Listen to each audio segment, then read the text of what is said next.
Hello, everybody. Welcome back. My name's Amanda. I'm the CEO of Innovate Marketing Group. We're a live and virtual experience agency, and some of our brands that we work with include TikTok, Honda, and East West Bank. Today, we're going to be sharing our insights on virtual event checklists. As we are navigating all through this COVID stage, a lot of our clients have pivoted to virtual, and this virtual event checklist has been quite handy. So today we're going to share some of our insights with you. First, before you start your virtual event, make sure you establish your virtual event goals and objectives. That's always number one. So start with your why. Why are you doing this event? What's the purpose of it? And then what are some of your event goals, right? And then target audience, because if you're planning for a younger audience versus for an older audience, how you kind of, maybe the platform you're choosing will be different, or how your delivery may be a little bit different as well.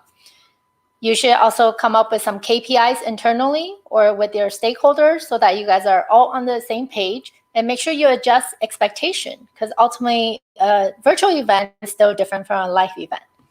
Next, develop a virtual event concept and plan, right? What is the ultimate ideas that you guys may have that you want to put this event together? What is your theme? What's your vision and overall inspiration behind this virtual event? We have clients that some wants to do a cooking demo, others are doing like a virtual conference, to other people that are simply doing a virtual gala. So it's all very different. Recently, we just finished a virtual grand opening for a facility. Create a timeline for yourself. With virtual event, we do find that a shorter timeline is needed. So you don't need a whole year to plan this out. They're taking place anywhere between 2 months to 3 months. I think that's plenty of time. Role clarity, that's not only for your internal team, but also for the people you guys hire, like vendors, whether it's AV or event agency like ours. Make sure the role is very clear what you guys are responsible for versus what they will help you guys with. Set expectations, set your budget, right? We talked about virtual events not free. There is still elements that are involved, such as the platform, if you do decide to go that route, hiring someone like us, like an events agency, to graphics, to AV, production. Your day and time, do you want to do it in the morning, or is it afternoon, or is it like a weekend event? And then consider the other elements or holiday that's taking place, right? For example, Labor Day is coming up. You want to make sure you're not doing it during that weekend. Even though people are staying at home, they're still planning some kind of activities around that. Content distribution strategy, will you be using the video afterwards based on sharing the on-demand video, or perhaps you're really just sharing that internally? Or do you plan to share this on YouTube or Facebook Live? So something to think about in advance, so that as you're planning it, this will give you better ways so that you can navigate through what is the virtual event journey that you want to provide to your users or attendees. And then last but not least, like I kind of mentioned, consider your attendees, right? Like, what is the ultimate experience you want to provide for them?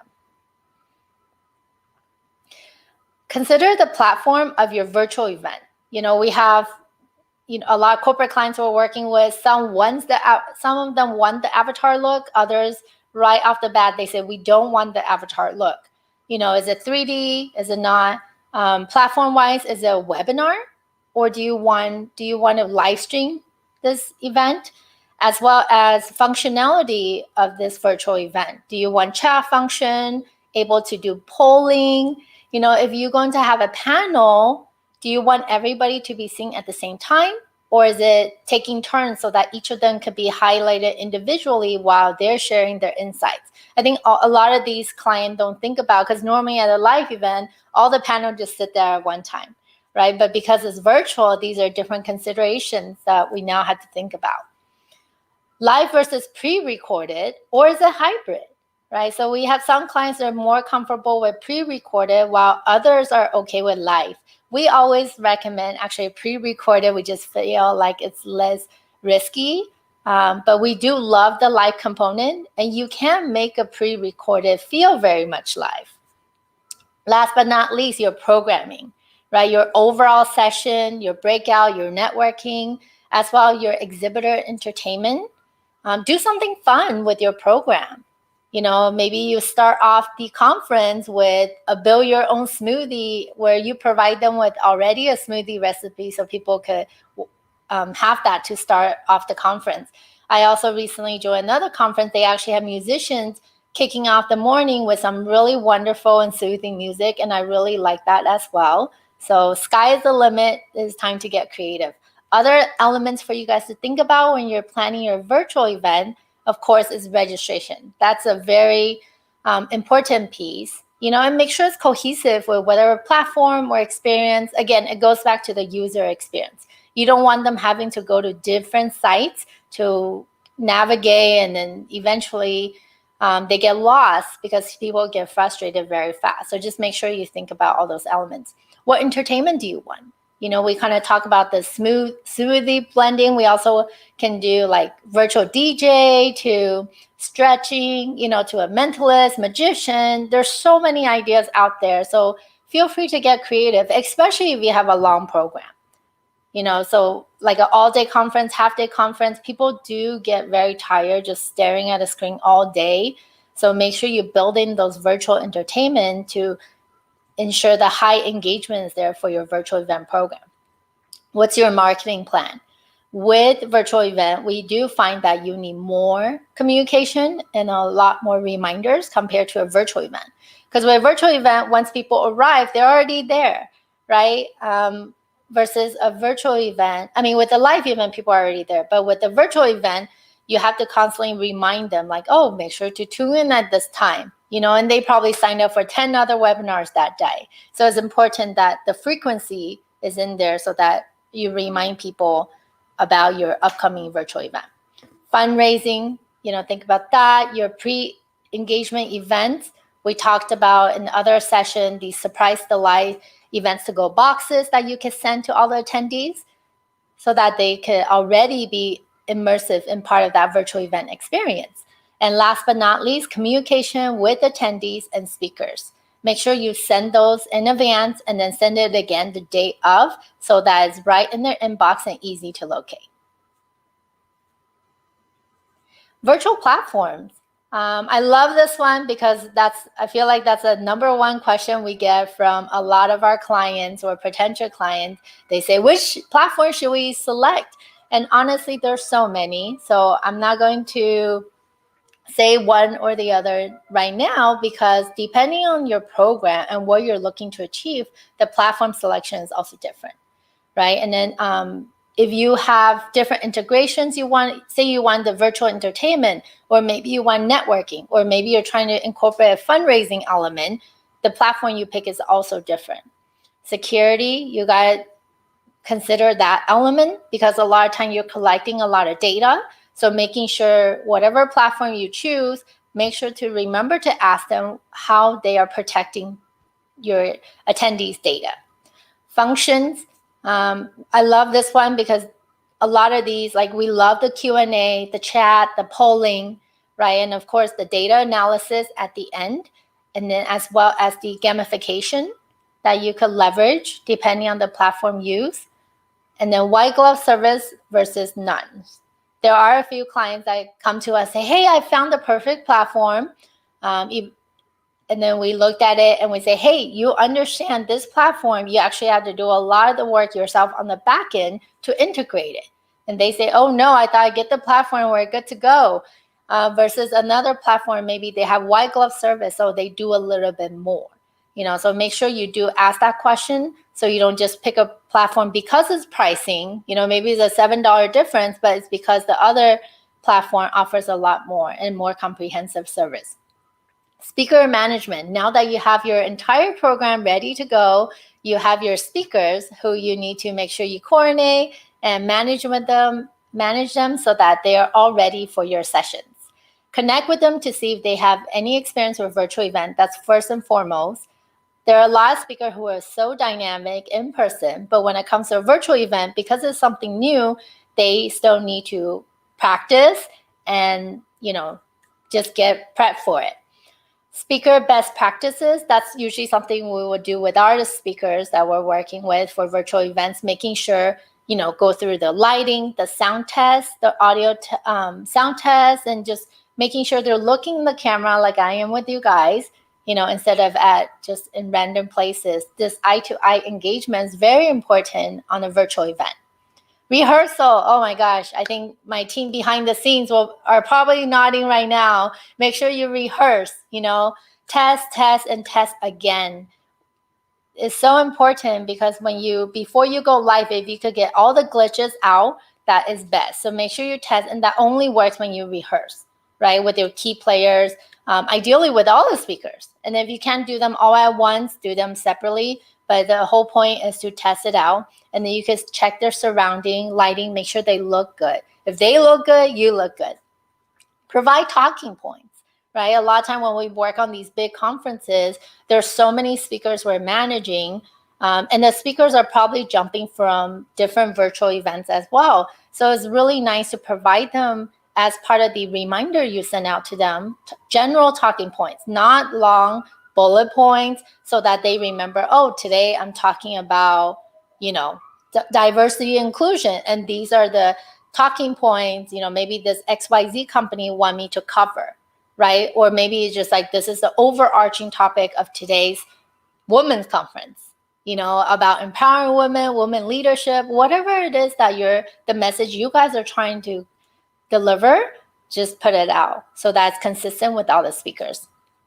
Communicate frequently and send reminders. So we generally actually do send one out on the month of. We send it out another one at the beginning of the week, and we will send another one on the day of the event. That way it's on the top of their email list, and if we need to somehow troubleshoot, then it's very easy for them to locate that email. Great, and I think now we're going to try to see, we do have a few questions that are coming in. This is our first one. Why are goals necessary for a virtual event? I know there are a few people that are so excited. They just want to hurry up and get started and start planning on their virtual event. One of my favorite quote is, if you don't know where you're going, how are you going to get there?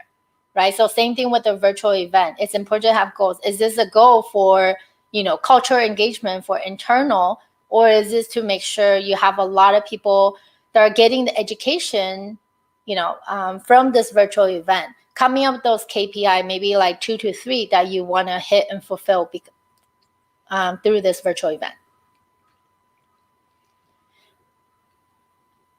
Great. Continue on to the checklist. The month of the event, so now you're coming down to the month of, right? So very important to send out final confirmation emails. The virtual team, whether that's platform, communication, social media, you make sure that each role is very clear in terms of your team, who's doing what, and how that will transition to the day of. External, internal communication flow, right? So a lot of time we're working even with a client. So we have a way we communicate with the client. Generally, we're using either Slack or Zoom. And then the client internally, if they need to communicate, because again, everybody's working remotely. So making sure you have that internal communication platform versus just, okay, we're going to text each other, but also making sure you practice that, right? So everybody's very comfortable using that communication method because, again, it is new. Connect with platform if headcount increase to ensure they support that capacity. I mentioned in a previous webinar that Microsoft, for their event, they were expecting about 5,000 people for one of their virtual conference. I think 30,000 end up showing up because more people can attend virtually than in person. So for that, something like that is a huge gap. Even if it's only 10,000 people, you should still let your platform know that they could support that capacity so that it doesn't just shut down on the day of, because it has happened and I heard of it. 1 to 2 weeks before the event, make sure you review expectation with your team, go over final details, send out reminder communications, do speed check on your internet. This is probably my favorite. Rehearsal with speakers, review contingency plan, as well as check all the integration of the platform. The day before, getting close now, guys, make sure everything's set up and tested. right? And then I have a client ask me, what do you mean by make sure everything's set up and tested? It should already been tested a month up. Yes, that's correct. It would have been, but it's now considering it's the day before you do this again. Actually, you know what? You'll be doing this again on the day of. We just keep testing, make sure it works, right? Send out reminder communication. Confirm day of timeline. Make sure all your team had the same timeline as you guys. Usually we have a run of show with our clients so everybody's on the same page. Final checklist to ensure all tasks are completed.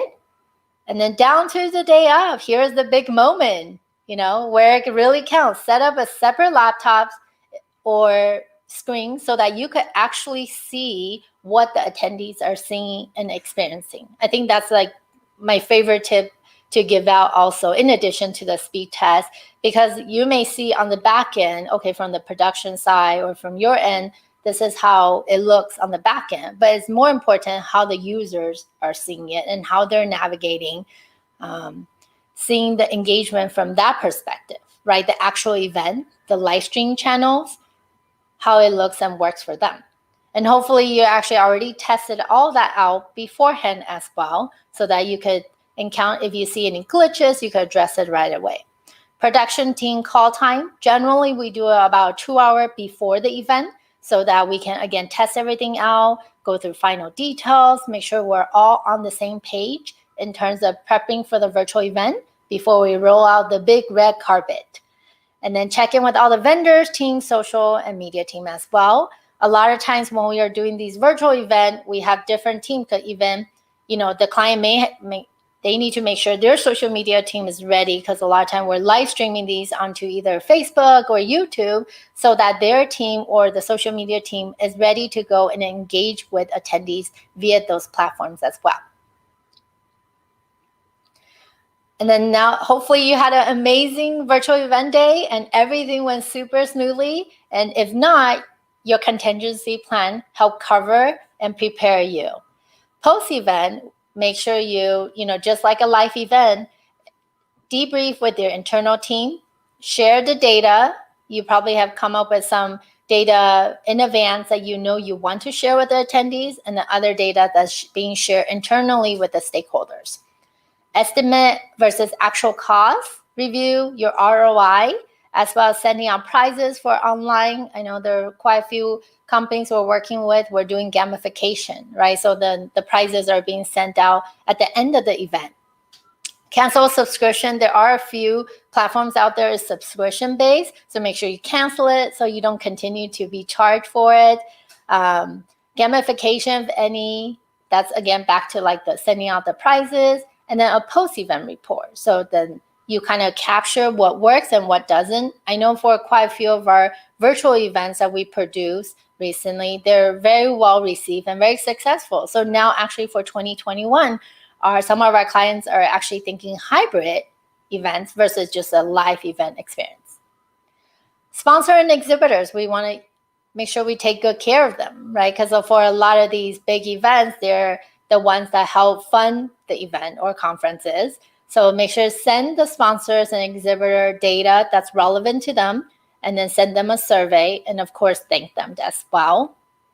Handwritten thank you still comes a long way, and I know they'll really appreciate it. For the attendees, the survey should be drafted before the event so you can send it out right away.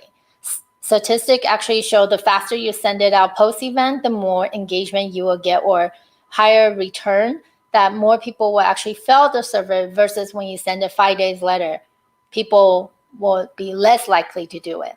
And sometimes in order for you to get more people to fill a survey, maybe you want to provide a prize for them. So if they fill the survey, they get entered to win something, maybe a hotel stay or a round trip airline opportunity. I've seen all those done before. So yeah, and then this is a good time to also promote your future events, right? What's your call of action? This is a great space to also include that as well.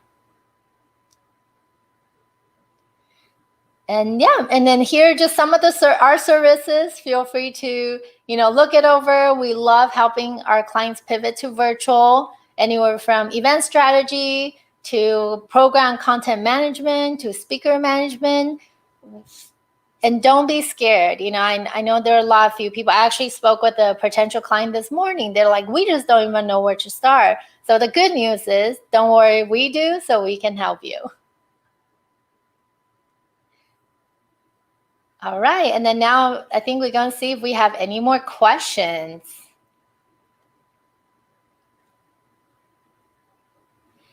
Let's see, what is the benefit for having a sponsor for a virtual event?